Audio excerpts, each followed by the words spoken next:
Welcome to the Slop Temple. We pray this video helps. You'll start by confirming you're signed into the correct Apple ID because the payment method ties to that account. Once signed in, make sure you have the card number, expiration date, CVV, and billing ZIP ready for quick entry. Now open Settings on iPhone or iPad, tap your name, then Payments and Shipping. Alternatively, sign into Icloud. And go to Account Settings. This gets you immediately to the form, so you can add or edit without interruption. You'll now add or edit the payment method. Tap Add Payment Method to create a new entry or edit to change an existing one. Enter the card number, expiration, CVV, and select the correct billing address. Accuracy prevents declines.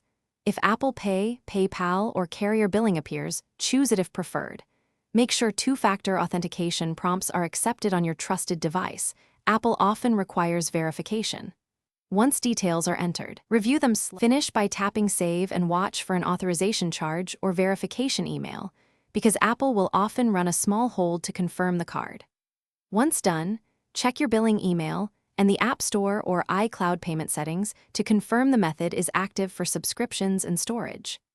If the card is declined, make sure the billing address exactly matches the bank record, check spending limits or international blocks, and contact your bank. This single check fixes most issues quickly. Thanks for watching. Consider subscribing if we helped you.